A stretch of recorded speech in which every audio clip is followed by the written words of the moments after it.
Right, welcome to another RiderCamTV video. I know that you're here, but there is a big problem with motorbikes, isn't there? Especially when they get pinched. You can never find them. So on this bike, I have got a data tool Scorpion tracker that I had fitted when I bought the bike. But I've always had a Sizzapp as well. Mark's always had the Monimoto. I had Monimoto until Sizzapp came along. I'm not saying any are better than any of the other ones. I love my Monimoto. I really like this one because you don't need any fob or anything. There's no commitment to buy anything other than buying the thing itself. But they've sent us the new version, which is on pre-order at the moment, so we're quite fortunate to be able to have it. It is the brand new Sizzapp that they have on their website. So in the box you just get An empty box. an empty box. Oh, that's all gone. You download the app, but I've got the app already, and there's an IMEI number printed on the box. What would that mean? Of course I'm not going to show you what that is, because the IMEI number is what controls the app. It controls the connect. The IMEI number is basically the SIM card inside. It's that number that you connect on the app.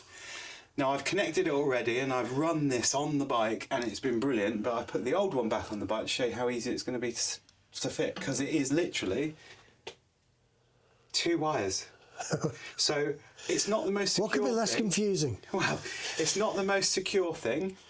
However, if you haven't got a tracker, or you've got an older bike or a car or a bike, a motorboat or anything with a battery, I've got one of these on my car as well. It just fits on there, and this one drains less electricity than the old one did. So they've made a big thing about, not only is the size very different, but it drains the battery far less and sips the power rather than gulps it, but at a sipping rate, because I've never had a flat battery through my Sizzapp. So we're going to get the old one off and show you the difference, then we'll fit this one, then I'll talk you through the app. Simple as 5-minute job. 5-minute job. Desire Leclerc, for those old enough to remember who that was. This is the old Sizzapp. He's a big rascal. This is the new Sizzapp, so it's about half the size. It is. And I tell you what, since I've had it on the bike, because I took it off so we could do this video, it connects to the app so much quicker. It's unbelievable. Oh. So I don't believe you. Whatever. So that is going to sit in there. Now I know that lots of people will say, why have you shown people where you've put it? Well, I've got another tracker embedded into the bike somewhere. I don't even know where it is. I obviously do, but I don't know where it is. And if I've got the tracker that I pay for and the tracker that I've bought, I had bought this one. Something's going to work. But Sizzapp have sent this to us to put on the bike and review. It is really, really simple. Connect it to the battery, run the wires through, and find somewhere to put it. And that's all you need to do. They do say that when you first put it on there, you need to run the bike for a little bit. You need to take the bike out somewhere so it connects and gets it. Works out where it is. But otherwise it'll think it's somewhere else. well, the evening that I got it, I put it on an external battery, just a spare BMW battery that I've got, and I put it out on the patio, and I connected the Sizzapp. You've got a patio? Yeah, well, decking, that sort of thing. Out in the garden, all right. I put it out there and connected it to the battery and went into the app, connected the IMEI number, and it is so simple. You just go in and you go plus device, and I'll show you in a minute, and it found its signal like that. Wow. It was really, really quick. I'm guessing you're impressed here. I really am, I really am. You know, I really like Monimoto. But there's loads of different markets for different things, isn't there? People can prefer different things. I like Monimoto. They're a long-standing supporter of the channel. But I really like the Sizzapp because there was a Pinpoint PAL years and years ago that I had. Same principle, you buy once and that's it. Never pay anything again. It was a lot cheaper and then they went bust. Oh. But these people have brought another one out and they've been going for a few years now. I've had the Sizzapp on my bike for good couple of years, 3 years, something like that. Longer than that. But on more than one bike. Really big unit. Now this unit you can take apart, it unclips and it's got a massive big clip there, so if you want to feed that through and then clip it on. But that clip is nearly as big Oh, it is. That's the whole new unit. So, how do you connect it to your app? So, go into my Sizzapp. Now, you'll see it says new Sizzapp up at the top.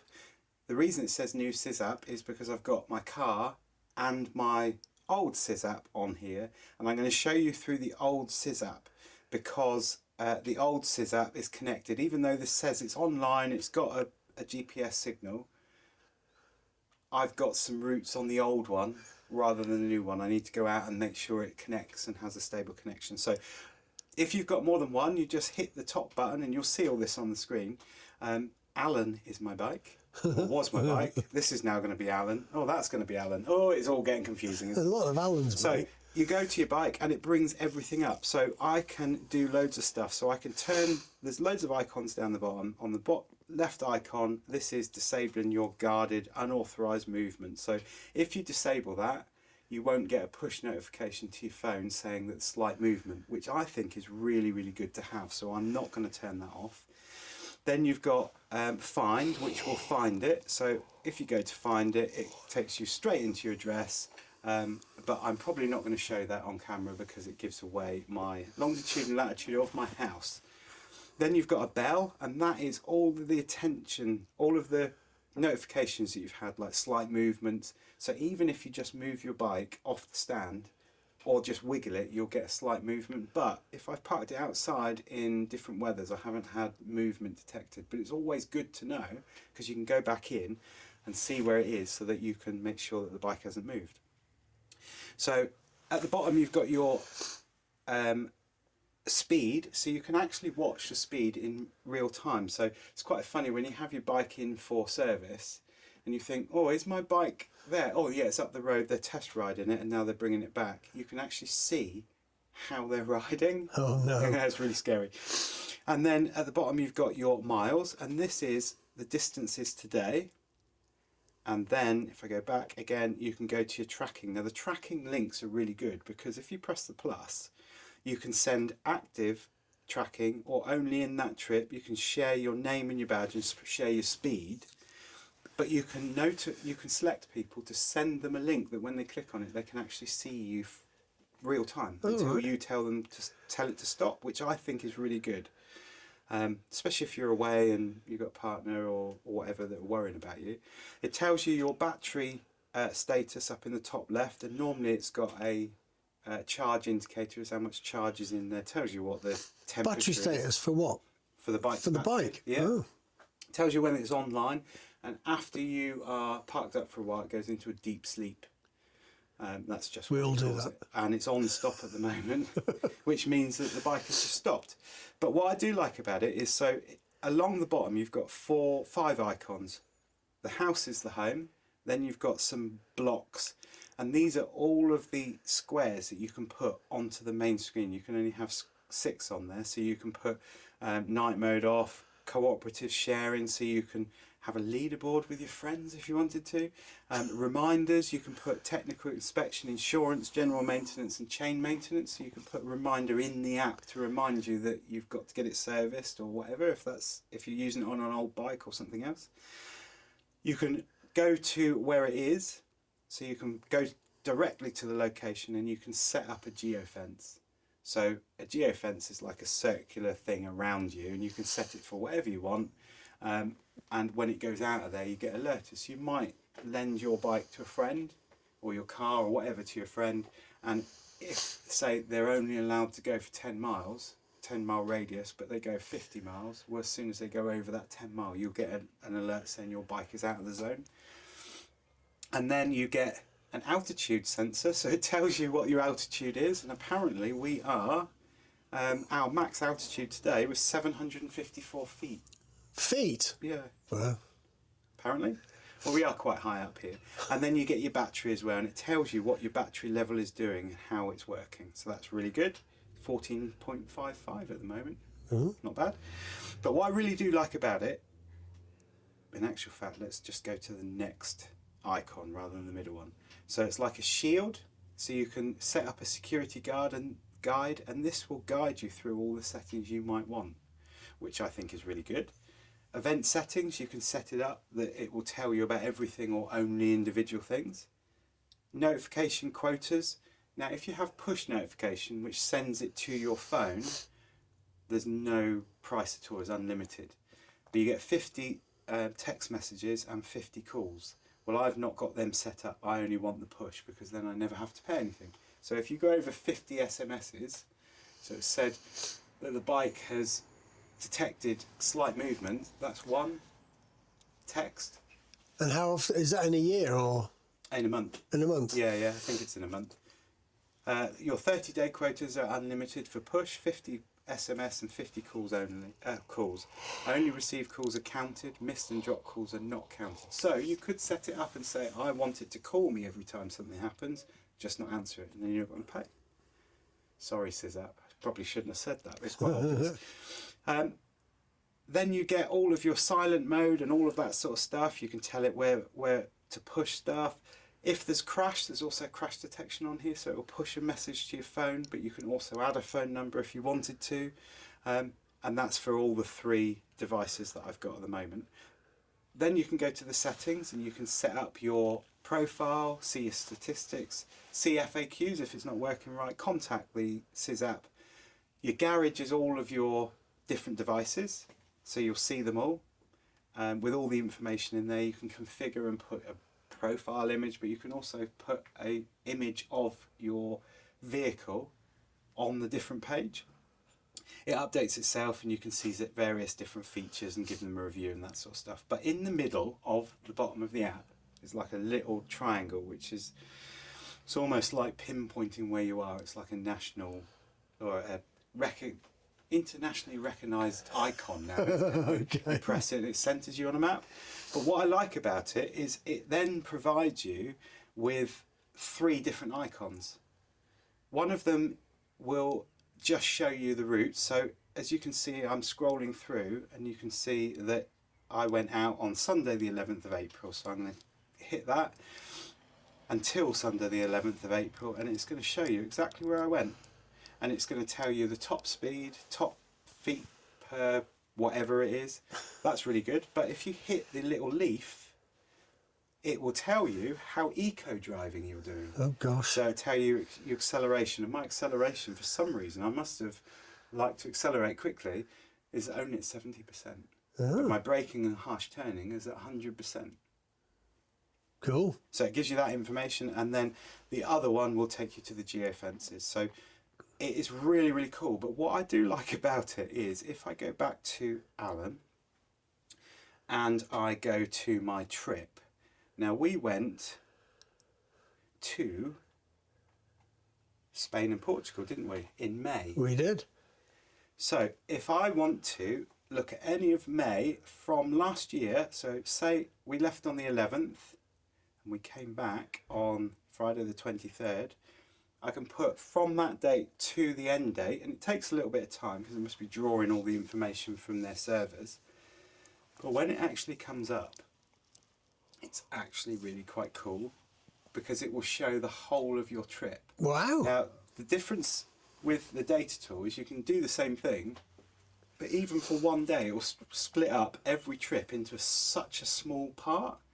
This will include it on anything. So it shows you, I'll show Mark because he's probably not seen it. No. All the way Look at that. Plymouth to Santander, or from home, Plymouth, Santander, all the way around, and it will show you where you've stopped, how long you've stopped, and anywhere you click along the route, it will tell you what speed you were, where you were. Will it also show you the crazy man who pulled out on us? No, it won't show you that. But it's really good for people that want to go away, whether it's in this country or wherever you live or abroad for a tour, and you suddenly find the best road, but you can't stop anywhere, and you think, what is that road? We can have a look on here and zoom right in, but you can also export them to GPX. Oh wow. So if you've got like a really good day or a really good road, you can export that GPX file and import it in something else and then refollow it. It is an exceptional app. It really is, and they've really worked hard at making sure that that app works as best as it can. So, thank you, Sizzapp. Thank you for making it smaller. I mean, look at that. I mean, when we had the whole bike stripped because there's another video coming on the fantastic visor can wizards for our back lights. It may already be out, I'm not sure. But we had the whole of this bike stripped. And on the 1300 GSA, there is no space for anything at all. As you can see, there is just no space. And I had this and my Vantrue Falcon F1 dash cam all in there. Spider's web, but of course we took it all apart. So that's all hidden underneath because I don't want to get to it. But now I've got loads of space for that. And a sandwich. What are you, bloody Paddington Bear? So, yeah, they did send it to us. They haven't asked for any payment, which is wonderful. We're going to continue to use it. I've used that one so much so that the one that they did send us for free, that we did an initial review on, I went and bought my own for the car because I thought it was that good. I won't buy a new one for the car because this one works for what I want for the car, but for the bike this is exceptional, and it connects so quickly. It's noticeably quicker to connect than this one, certainly when you first start it up. But you won't have to pay anything extra now. Cool. But there's no affiliate links or anything for this. They sent it to us so that we could review it because we really like working with them, but there's no links that I can give you with a discount or anything, unfortunately. Just tell you how I like to use it. It's really good. So if you like it, go to their website. All the links will be down in the description. Buy your own. Tell us how you're getting on with it. But just for the simple fact that if you go on a route or you go on a ride and you think, I would like to do that again, but I don't know where it is, to export that to a GPX file, I think is just brilliant. And it gives me another level of protection. So if I got pulled over for speeding, or they said you were speeding, well, I've got the data tool Scorpion that's tracking my speed, but I've also got something else as well. And will somebody that steals a bike or tries to steal a bike look for two trackers? If they saw this one, now I'm not sacrificing any company over the other, but if they saw that one coming off and go, oh my God, that's a tracker, snip, snip, and ride off, might they miss the other tracker that's on there? Potentially so. I think it was about 200, 250 quid. Wow. I think they're about that. They're not hugely cheap. You can get cheaper ones from like Halfords for like 3p. But they'll like, yeah, or AliExpress, but they'll probably track you to the end of the drive and then just explode or something. Yeah. I can honestly say that using this Sizzapp for 2 or 3 years, it's not failed at all. And even though you can take this apart, I've never had any problems with water ingress or anything. So I think it's a winner. So go get yours. So if you like the video, give it a thumbs up, subscribe, all that sort of stuff, and we'll see you in the next tantalising video.